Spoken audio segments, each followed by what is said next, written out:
because fundamentally we disagree with the current REGO certification approach. But in the world of renewable power, you can take that renewable certificate that maybe was generated from solar in the middle of summer, and you can take that certificate, hold on to it till the middle of winter when it's not even sunny outside, and then you can allocate it to a piece of power that was generated from coal or gas, and you can claim that that's renewable. The renewable system we have at the moment, that is within the parameters of what you're allowed to do. At Good Energy, we say, well, you might be allowed to do it, but it's still not the right thing to do, and it's not incentivizing the right level of new build renewables to create renewables at those difficult times at 5 o'clock on a winter's evening when it's dark and not windy. So we need to change the system and change when those certificates and power flows are linked up and when they're given to customers. Hello everybody and welcome back for another instalment of Transmission. In today's episode, guest host Ed Porter is joined by Good Energy's Director of Sales and Origination, Tom Parsons. Over the conversation, they discuss how customers can use time-matched certifications to better take control of their carbon emissions. As always, if you are enjoying the podcast, please consider giving it a like and subscribe. It really helps us to reach a wider audience. And with that, let's jump in.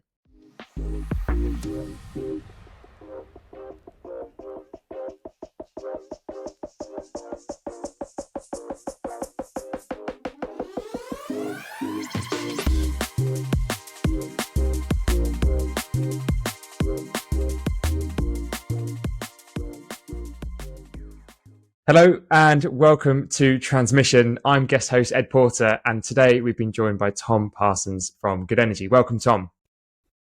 Thank you, Ed. Good to see you. It's great to have you on. And your role title, right? So you're Director of Sales and Origination.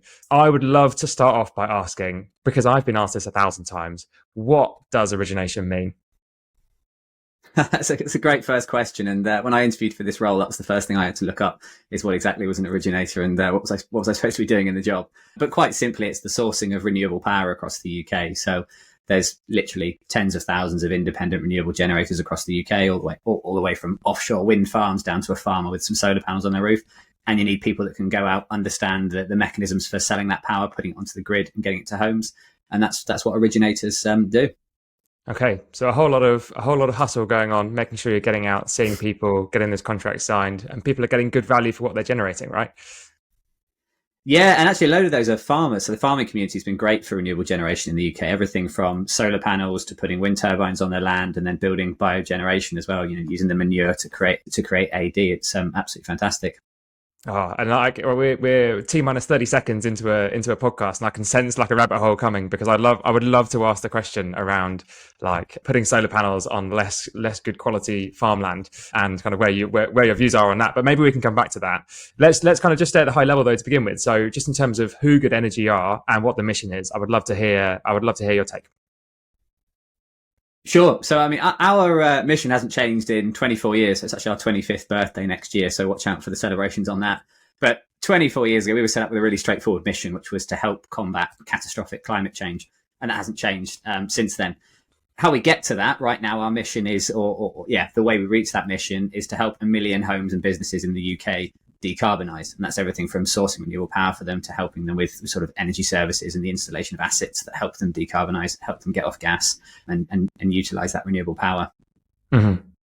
Okay, and there's like within that, right? So there's a real kind of physical, this is a real thing you can install on your site and you're going to get value out of it, to the kind of almost financial or certificate based thing, which is you're going to connect to the grid and the certificate's going to do some of the heavy lifting for you. And I think we're going to come on to that in a little bit more detail. So I'm excited to get into that. But maybe just going back a step. So what is it that you do within Good Energy?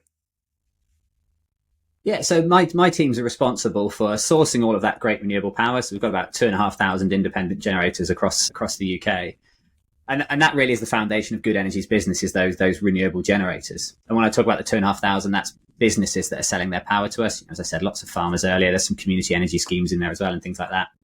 But actually on top of that, we've got around 175,000 feed-in tariff customers. And they're small generators. They're households like this one with solar panels on the roof that are then exporting that power to the grid. So we've actually got a huge amount of customers with feed-in tariff. We're the second largest provider of feed-in tariff services in the UK. So we've really got that scale. So that's the first part of my job, sourcing all that great renewable power. And then the second part is then, finding the customers that want to buy that power, that really care about the provenance of that power.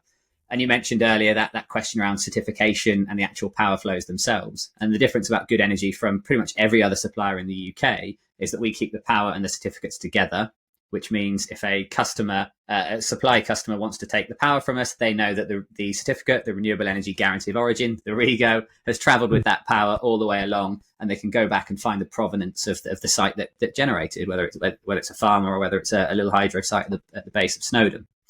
So that's the other side of what I do, is finding those import customers, and that could be domestic. So we've got 55,000 of those on supply with us at the moment, or it could be business, and we've got 5,500 business customers on supply with us at the moment. So you've got that natural balance at Good Energy of great renewable power coming on one side, and then customers that want that provenance and want to be able to evidence their renewable power on the other side. But then what we found recently over the course of the last 2-3 years is those customers that are buying the renewable power from us, we've got great relationship with them, great brand trust. I think we're at 4.7 on Trustpilot now as a pretty solid indicator. But they're saying, right, well, we love the power, but what more can you do for us? That's step 1 on our decarbonisation journey, or step 2, 3, however they position it. What else can you do for us? So then we moved into energy services to say, right, we're going to help you decarbonise further with the actual installation of assets, whether that's solar panels on the roofs, whether it's heat pumps in the houses to get them off gas. And so we're creating quite the ecosystem to help those customers decarbonise, both across the business side of things and the domestic side of things. Okay. And you mentioned 2 things in there that I think we should probably have a refresher on: a feed-in tariff and a REGO. Would you mind just kind of giving us the high-level view of what both of those 2 things are? And maybe, do you get a REGO with a feed-in tariff? That's a brilliant question. Actually, you're guessing about our product development process there, which is quite exciting. So the feed-in tariff is a scheme that was set up. Actually, Good Energy helped set it up because we recognised that small generators weren't able to sell their renewable power onto the grid. There was no incentive for them to be able to do it. There was no way they could get paid for putting it onto the grid. So very few people were building. So we worked with the various industry bodies to create a precursor to the FIT scheme, the feed-in tariff scheme. That worked. And what it effectively means is customers get paid a generation payment. So every kilowatt hour they generate, they get paid a fixed payment for the duration of the scheme. And then for every unit they export as well, they get paid a separate payment for that. And those at the time were reasonably generous. They were a good incentive. And what that meant is the feed-in tariff scheme meant a lot of small scale generators cropped up, and they were able to build solar on their roofs and export back to the grid. Okay. So that's the feed-in tariff. That scheme is now closed. That's been replaced by the Smart Export Guarantee, and we can touch on that a little bit more later on. But in terms of those renewable energy guarantees of origins, that's effectively just a receipt that comes with every megawatt hour of renewable power that's generated in the UK. So if a hydro site on Snowdon generates a megawatt hour of power, there's a REGO, a certificate that is attributed to that. That's all managed centrally, and that effectively guarantees that power is renewable. It's the audit trail that goes through the process. And you can separate the power in the REGOs and sell them separately from each other. Good Energy doesn't think that's the right thing to do. And that's what I was touching on earlier around keeping the 2 together, just to evidence that provenance and keep the process whole. Yeah. Okay. That makes sense. And so that piece around feed-in tariff. So I love the idea of kind of connecting supply, generation and demand. If you're generating with a feed-in tariff, like, do you get a REGO, or is that more for sort of the bigger projects? So interestingly, you are entitled to claim a REGO on any feed-in tariff generation. It's a small amount, so a typical household would generate maybe 1.5 REGOs per year, but there is a value on those REGO certificates. But at the moment, there is no market mechanism for the household to claim that REGO, so effectively to generate the ID for it, and there's no process in the industry to support and facilitate that. So at Good Energy, we're actually looking at ways at the moment that we can do that, because that's an extra 10, 15, 20 pounds that would go back into the householders and into the renewable generators. Mm-hmm. And that's been something of a ride, right? So REGOs have kind of, if you go back 5 years, were worth maybe, I'm going to say 20 to 40p. But a REGO nowadays is a very different ballpark, right? Yeah, the market's shifted massively, and that comes with some significant benefits. So at 20 pence a REGO, the problem is it's not a lot of money for any generator. So it doesn't necessarily incentivize new generation, and it doesn't help finance new projects. Once you start getting above the £10 a REGO mark, the feedback from our customers is that then does incentivize new projects. That helps you when you do the maths on whether you should invest in building new generation. That £10 per megawatt hour additional top up from the REGO, well, we're at 14 now, and actually some have traded at sort of 20, 24 over the course of the last couple of weeks. That really does help incentivize new build generation. So we're seeing some quite exciting things in the marketplace at the moment, which I think is broadly good news for renewables in the UK. Yeah. And on that sort of some trading at 20, some trading at 24, does that mean that there's sort of different quality of REGO? Can you get one that's like a grade A, a grade B? Like, why are they different value? So historically, we have seen quite a separation between different types of REGOs, and that depends on the source of the power ultimately. So we see various terms in the industry, things like deep green, which applies to your hydro, your solar and your wind. And then something like biomass would come out as not deep green, still renewable certificated, but not the same deep level. And we would have seen a lower premium, a lower REGO price paid for those biomass. But they're in such short supply at the moment, so demand is increasing and supply is actually decreased, that we're seeing those prices actually levelize out now. Almost everybody's desperate to get their hands on something, so the prices tend to stabilize across the piece. Yeah. Okay. And this and you've kind of not only got sort of the origin being different by REGO, but then you've also got the other part of this, which is when's your generation and when is your demand, and making sure that they match. And the kind of traditionally the industry has very much been trying to match within year, but you're sort of trying to push the boundary of that, right? And this is building on a great podcast we did with Granular probably about 3 weeks ago now, that's kind of talking about perhaps matching REGOs on a more like half hour by half hour basis. That's right. So we've launched a product with Granular called Hourly Matching, and that means that all of our business customers in the UK can see on an hour by hour basis where their renewable power is coming from. And we launched that because fundamentally we disagree with the current REGO certification approach. And I like the tomato analogy, right, with organic tomatoes. So let me take that through and see if it lands. So imagine you go to the shops, you go to Waitrose and you buy organic tomatoes and you pay, I don't know, £5 for those organic tomatoes. There's a premium because they're organic, they're from Waitrose. You take your receipt, you take your tomatoes home and then you eat those tomatoes, but you hold on to the receipt. Imagine 6 months later you go to Tesco's and buy the cheapest tomato they've got, not organic, and you take them home. And then you sell those tomatoes with the Waitrose receipt to your neighbour as organic. Now, your neighbour would quite quickly say, these aren't organic, they've got a Tesco label on it, doesn't match up with Waitrose, this is absolute nonsense. And it wouldn't be appropriate, he would send you back with them. But in the world of renewable power, you can take that renewable certificate that maybe was generated from solar in the middle of summer, and you can take that certificate, hold on to it till the middle of winter when it's not even sunny outside, and then you can allocate it to a piece of power that was generated from coal or gas, and you can claim that that's renewable. So in the tomato analogy, unacceptable, but the renewable system we have at the moment, that is within the parameters of what you're allowed to do. At Good Energy, we say, well, you might be allowed to do it, but it's still not the right thing to do, and it's not incentivizing the right level of new build renewables to create renewables at those difficult times at 5 o'clock on a winter's evening when it's dark and not windy. So we need to change the system and change when those certificates and power flows are linked up and when they're given to customers. Yeah. No, it makes sense, the tomato analogy. I think the thing that I would challenge on here is that actually, like, how affordable is it for everyone to have a Waitrose organic tomato? Every time I go and buy a bag of new cherry tomatoes, I might have to remortgage my house to pick them up. So if you're someone who wants to do the right thing, you want to have time matched REGOs, that sounds like a really good solution to making sure your REGOs really have that provenance. But how do I do that and make sure that my business is viable? I think there's two elements on this one. Now, number one is what we fundamentally need to do with the energy market in the UK is separate gas prices from renewable prices, because at the moment when gas prices spike, renewable prices they're traded on the same wholesale market, they jump as well. So actually your problem there around premium renewable power and let's call it dirty bad gas power, they're the same price, so there is no premium on that. So we need to separate one from the other. And there are various mechanisms and schemes like community power schemes that enable that sort of break in the linkage to happen. And Ofgem and various bodies are looking at other ways of separating out the two. So I don't think you necessarily have a premium there on it. And then when we look at the Good Energy product, so the cost for the first year for all of our customers is nothing. So we're 100% subsidizing it, because what I want to do is give everyone the opportunity to see and feel what it looks like, and then to get the data and be able to make decisions off the back of it. So have that true transparent picture, and then they can focus their investment decisions on the true decarbonisation activities they need to do, rather than just ones that are born out of bad information. But then for the second year and beyond, yes, there is a price, but you're talking tens of pence per megawatt hour. So negligible prices for corporations to be able to give them real direction in terms of where to focus their investment.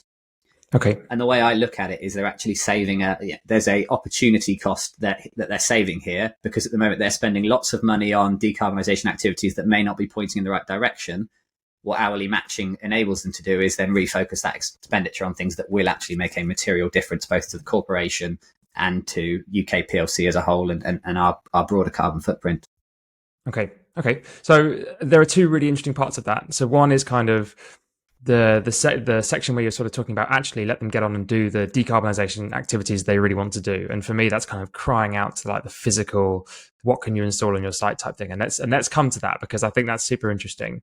But the other part I just wanted to flag up very quickly is just around the economics of this thing. So you mentioned sort of 10 pence per megawatt hour. And for people kind of who don't deal in like pounds per megawatt hour for wholesale power prices, a standard wholesale power price might be, say, £100 per megawatt hour. And so Tom's saying, okay, we're talking like, this is easy maths for me. It's like 0.1 to 0.2% of the wholesale price might be going on making sure you've got a matched REGO. Have I got that right? Absolutely. And of course, a customs bill isn't just a wholesale price. So when you actually look at the cost on a bill, you're talking, less than that 0.1% bill increase. Okay. So then the kind of carry on question, right? Which is, if the benefit or if the cost to the consumer is only kind of 0.1 pence, or 0.1 pound per megawatt hour, or 10 pence per megawatt hour, then that is effectively something that you are taking from the customer to give to the generator. And you're saying to the generator, hey, I think that what you're doing is super valuable. You're not just generating at the same time as all the solar sites, and you're not just generating at the same time as all the wind sites, but you're generating on a cold, still winter's evening when everyone's turning on their power. And the REGO analogy is great, right? Because you buy REGOs at £20 and it gives people the confidence to go and invest in things that are really useful. And as you said, once you get to £10 a REGO, people go, oh, you know what, this works for me. I can take this decision. At 10 pence per megawatt hour, it feels like that's almost too low to kind of incentivize, like, say, a battery to kind of make an investment decision. So do you think that that 10 pence will go up in the future and sort of incentivize more build, or is there some sort of cumulative effect that will go on here and kind of make a better business case for something like storage that might shift between half hour to half hour?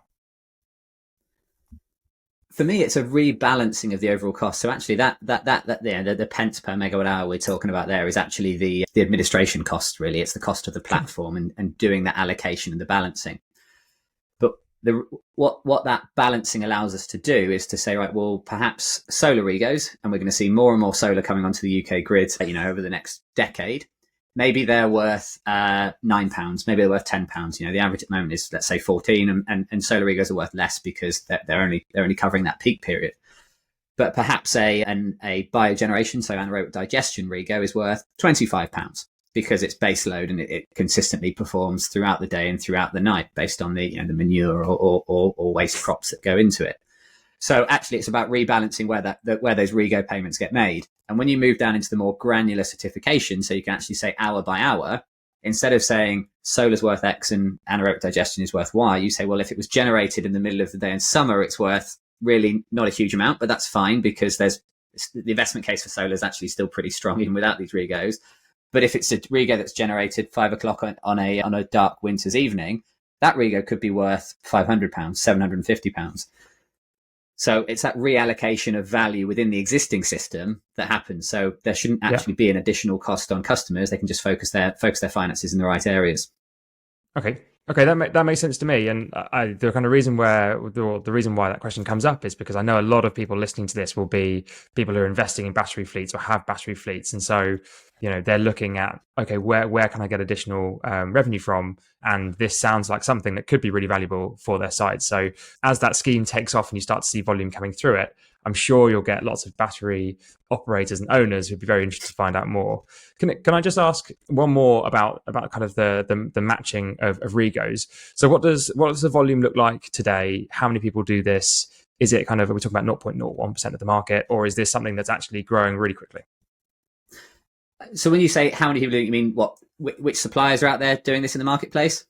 So actually, let's go for consumers. Let's go for generators. How many people are signed up to the scheme? So From a consumer side of things, it's all of our business customers. So we're putting them on the platform for free. So you're talking about quarter of a terawatt of power there that goes onto it. And of course, then that's matched off by another quarter of a terawatt of power of generators. But actually on top of that, we're also doing it at a good energy level. So, we're about a half a terawatt hour business on the import and the export side of things. So although we don't have the half hourly data for all of our SME customers or our domestic customers, because it doesn't exist at the moment for all of them, you can do the total shape, which we do. We put into the platform, and then we do the total shape of our renewable generation. And collectively, we can say, right, these portfolios were at 93% matched on an hour by hour basis. Still 100% matched over the year, but 93% matched on an hour by hour basis, which is, right at the top of capability of any supplier in the UK. In fact, higher than any other supplier, as far as I can tell, in the UK.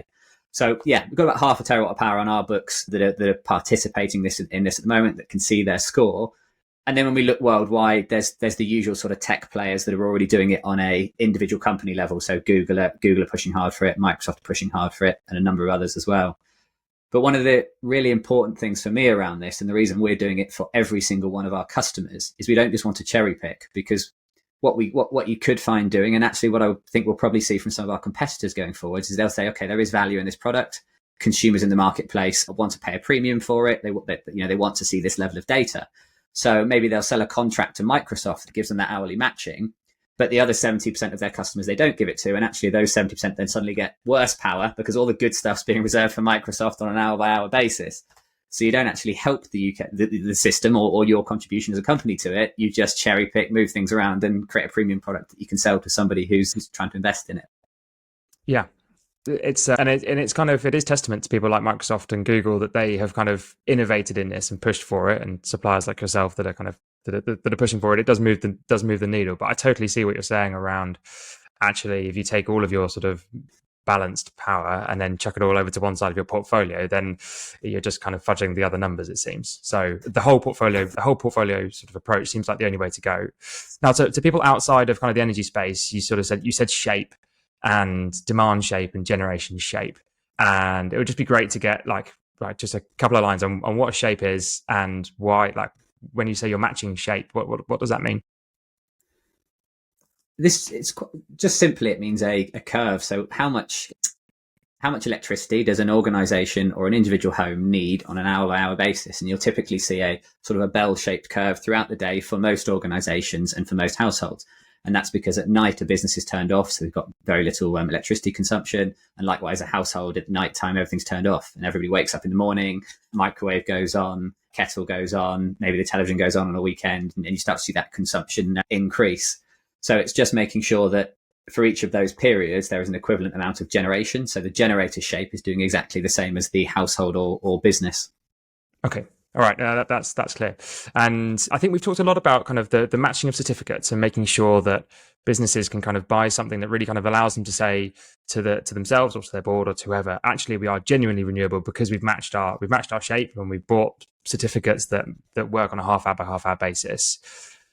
If we then talk about the physical side of this, so alongside there being solar on farmers' fields and there being AD plants all over the country, we also have this kind of new sort of option that's available for businesses, which might be bringing generation onto their own site and starting to really manage their own energy needs. Like, what does the trend look like here? And what are customers asking for? Absolutely. I mean, when we look at the options customers have in terms of decarbonizing their portfolios, the first one is, of course, consume less, and lots of them are doing that and consume more wisely. The second one is either to build your own renewable assets or to take renewable supply, or actually probably a mix of both of those. So we are seeing an increase in customers, quite a big increase, especially among the commercial sector, that's saying, right, I want to put renewable generation onto my assets. And solar works quite well for a lot of commercial organizations because their employees are arriving at 8 a.m. in the morning, they're going home at 6 p.m. in the evening, which happens to be, on a certain time of the year is when the sun rises and the sun sets. Not quite right now when we're in winter, but those two shapes I was talking about earlier actually match quite nicely. So yeah, significant demand there. I've seen a little bit of a lag, really. So wholesale prices peaked in October last year. So that's when prices were getting really expensive. We spoke about £100 a megawatt hour earlier. We saw prices up to £800 a megawatt hour during October last year. And a lot of businesses were, they had to sign electricity contracts because they needed power coming in. So they've been suffering from some pretty horrible bills, caused by the invasion of Russia and Ukraine and a number of other factors. But they've suffered through those bills and had to pay them. And what that's meant is as they go through their budget cycles now and as they go through their sign-off processes, they're saying, right, we need more resilience against getting hit by these bills going forwards. So now we're seeing as they get into the end of the current financial year or the beginning of the next one, they're saying, right, now we have signed off this budget for £500,000 to invest in solar on our warehouse roof. Now we just need to go out and find a provider that can give us that. And then any power we're exporting, we want to know what the fixed rate is going to look like for that. So it helps with the business case and then gives us that power cost resilience for the next 10, 20, 25 years. And now, like from my view, I see the business case of putting solar onto those sites is generally a reasonably strong business case. But from your point of view as a supplier, can you tell me a little bit about like how the demand shape is perhaps evolving? We're back to shape again, and like why that might be a difficult thing for you. We have to do a lot more balancing now. So as more and more solar is put onto the grid, that means we end up with lots of renewable power in the middle of the day. So we have to make sure that aligns to our import customers as well. And then where it doesn't, we have to trade that export power, which can potentially be worth less because there's so much on the grid at those times. So it does mean we have to be smart as an organization, but we're sat on both sides of the coin here. So we're buying renewable power on one side, we're selling it on the other, and in the middle we do all these balancing services. So we've got that great capability to work out how much power is worth at different times of the day and put that into our pricing models so that we make sure we're paying a fair price to generators and consumers are getting a well balanced price off the back of it.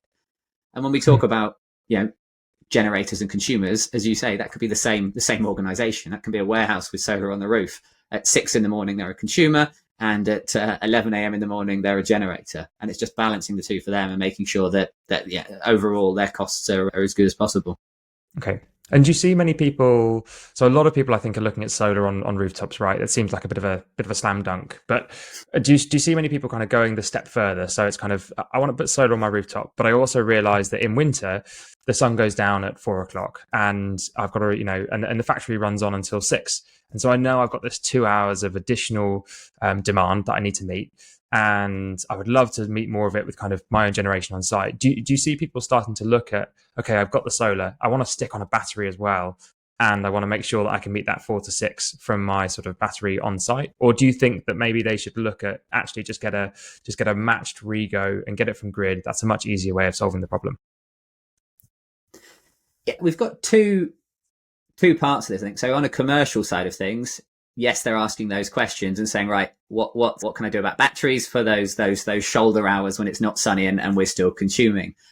But at the moment, batteries for a warehouse, tend to be high. Well, they are higher consuming customers. A battery won't cover you for 2 hours unless you stick lots and lots of them in, and then you're getting up into the hundreds of thousands of pounds. And the payback period, your return on your investment, suddenly starts to go from 3 or 4 years just for your solar up to 10, 12 years when you stick enough batteries on to cover it. So you're right that actually the better solution there is to say, right, well, is there a grid level solution here? Which there is, and that's what Good Energy does. It says you do the cost effective renewable generation for yourselves when you can, which at the moment is solar. Payback period is great.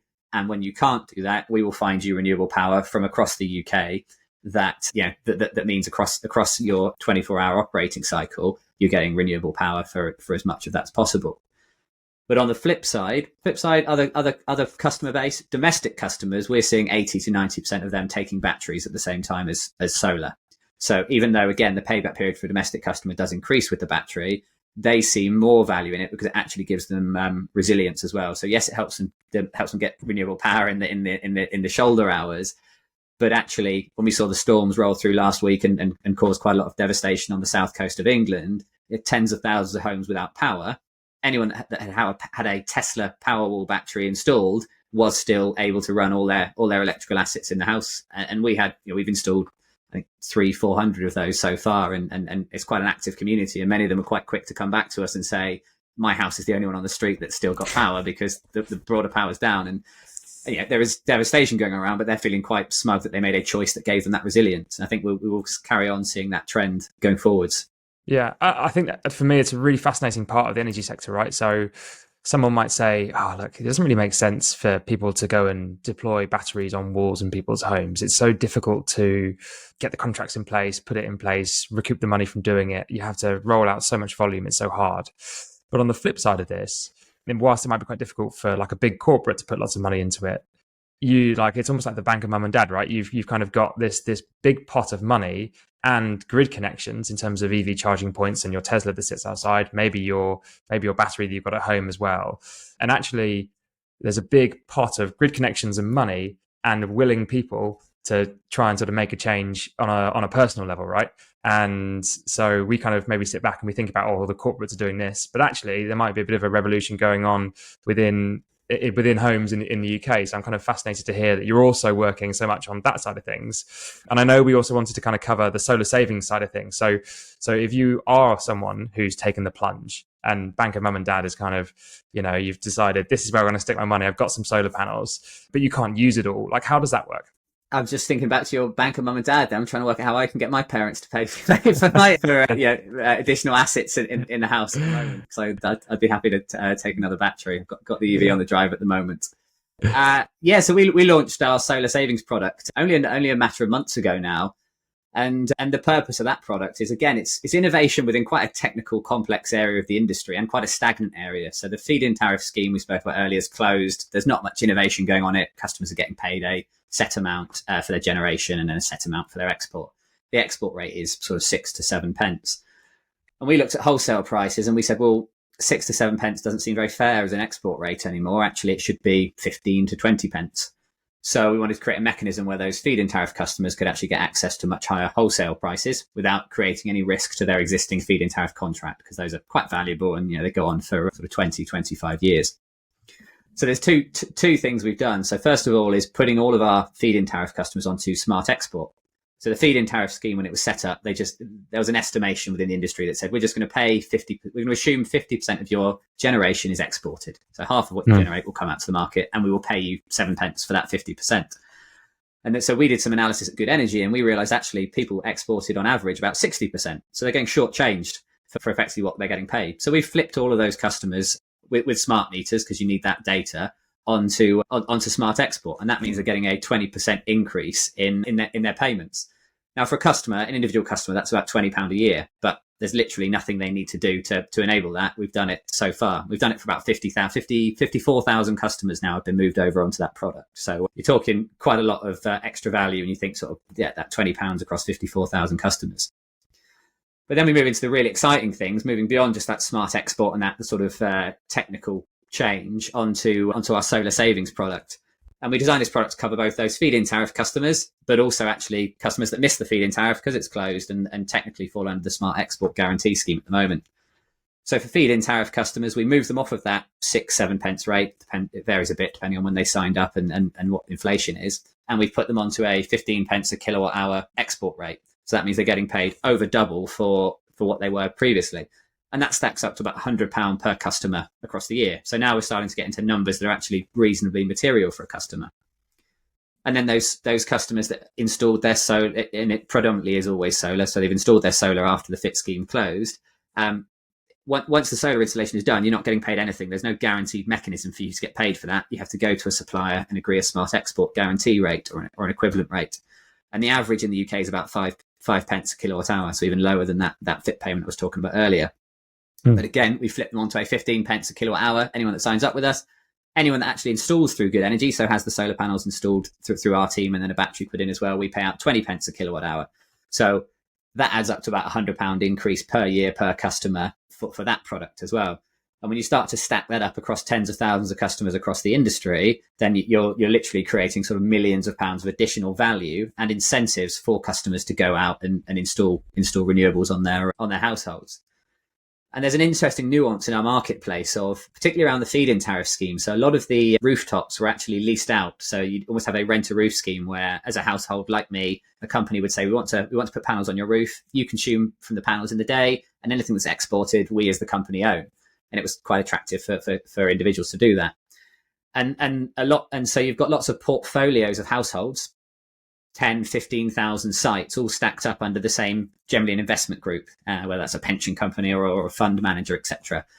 And so when you start to say, well, one of these funds has got 15,000 rooftop sites, you can see that by moving over onto a solar savings type product, they're actually getting about £1 million extra per year by doing very little, just enabling good energy to move things around in the background for them and put them on the most attractive rate. And when you're an investor with a portfolio and everything's about how much money you're making, suddenly that creates a huge amount more value for those investors.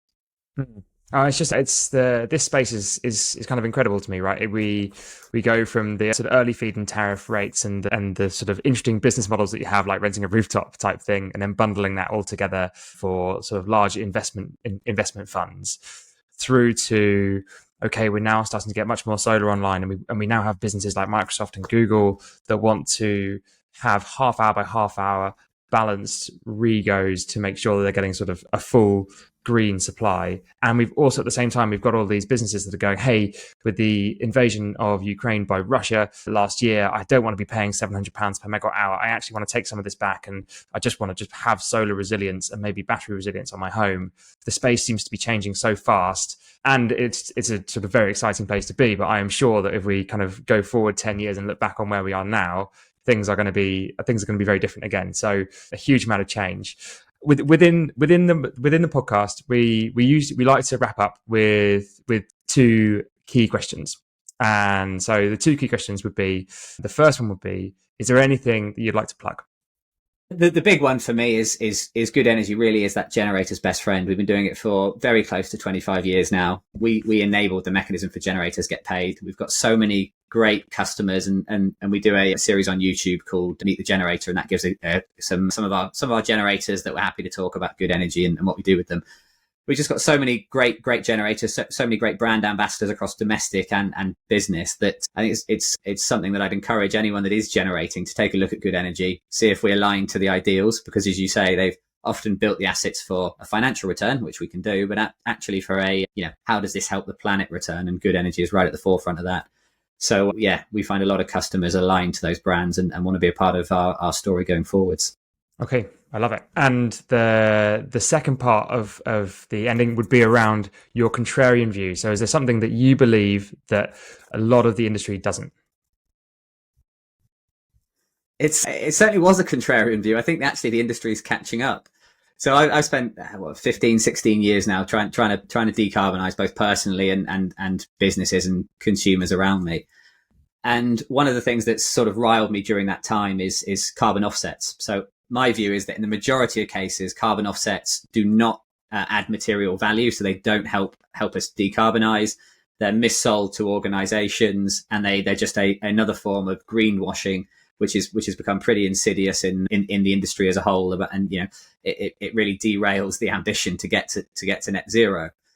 And the reason I say that is, when you make decarbonisation decisions, there is a stack of choices you should make first. And we spoke earlier around using less, then using renewable power, then transitioning to smarter ways of doing things, new fuels and all sorts of good things. Carbon offsets really should be an absolute last resort, and then they should only be a temporary resort as well. And full disclosure, at Good Energy, we have to use some carbon offsets for our gas. So our gas is 10% green gas, and the other 90% has to be, we have to use carbon offsets. And that's because there isn't enough green gas in the UK at the moment to be 100% green gas at a supplier of our size. But the carbon offsets we use, we make sure that they align to the UN Sustainable Development Goals, that they're sort of gold standard, and we know exactly what projects they're being used for. And every pound we invest in a carbon offset goes towards helping create more green gas. So we can see the projects that we do helps put more green gas on the grid. So there's a very clear link there. Okay. But actually also with carbon offsets, you have to say, well, how do we get off them? This isn't a long-term solution. So what is the long-term solution? And at Good Energy, that's why we're spending millions of pounds on heat pumps, because we're saying, right, if we can't decarbonize our gas fully, we have to get people off gas completely. You have to switch heating over to electricity, which we can decarbonize. So that moves us off those carbon offsets in the medium term as well. So it's a short-term thing for a small part of our portfolio that otherwise couldn't be decarbonized. But a lot of organizations jump to that as the first step. So EasyJet, for example, they just bought carbon offsets for all of their fuel emissions, and those carbon offsets, they bought the cheapest ones they possibly could, and which, on reflection, probably had very little to zero impact on actual carbon sequestration and helping against climate change, which is probably one of the reasons why they then moved away from that approach. Yeah, interesting. I would love to get can you just put a little bit of context when you say a carbon offset, right? So like what is that? So a carbon offset is effectively finding a project somewhere else that can store the carbon that you're unable to offset. So if you are if you're in the aviation industry and you want to offset 1 ton of carbon from your emissions of your aeroplane, you could find a forest in somewhere in Central Africa, and you can say, right, well, this forest has stored a ton of carbon. And then what you'd effectively get is a carbon certificate that said 1 ton was sequestered over here, and therefore I can use that to offset my emissions over here in the UK or wherever that aeroplane was flying. And for Good Energy, you say you do invest in some carbon offsets only where you have to. What are those carbon offsets that you are sort of hitching your wagon to and saying, these carbon offsets, yeah, these are good enough? So the important thing is due diligence, first of all, and making sure you're paying a price that feels sensible. So if you're paying, pennies for a ton of carbon offset, it feels like that's not practically able to work. So it doesn't pass the sniff test. But so am I paying a reasonable amount for these as part of the due diligence process? Also being able to see what they're doing. So an example of one of the projects we're working on, and we only do 3 or 4 projects, bigger projects where we can actually see the output. You can see photos of and evidence of what's happening. So one of the projects is in India, where typically villagers will cook on open fires. They'll chop down trees and they'll cook on firewood, which isn't great having firewood inside your house anyway. It's, burning wood, bad for lungs. You're chopping down trees, which isn't great either. And of course, you're then releasing that carbon dioxide into the air. So generally, that sort of cooking style isn't great all round. And so what we've done is our carbon offsets go towards investing in creating biomethane cooking stoves. So these local villages, they will have cattle. Cattle will be creating manure. The manure then creates biogas, which goes into these cooking stoves. So you're creating that green gas from the money that we invest. So you can see the end-to-end process, the investment, green gas going on the grid, and then all the other great benefits as well around the household lifestyles within those communities. Yeah, I think it's a really good example of kind of actually being able to see the carbon impact end to end. You can say, yeah, this is genuinely reducing the carbon emissions, and it kind of ticks the box. There we go. 1 carbon emission, agreed. Okay, well, brilliant. So Tom, thank you for coming on today. You've been a fantastic guest. You've talked us through everything to do with the REGO space, as well as kind of how supply and behind the meter generation is starting to decarbonize our supply. Everyone who's listened to this and thought, oh, that's a great episode, would love to hear more, do hit like and subscribe on these so other people can find us, as well as staying tuned for the next episode. Tom, you've been a fantastic guest. Thank you for coming on. Thank you for having me. It's been an absolute pleasure.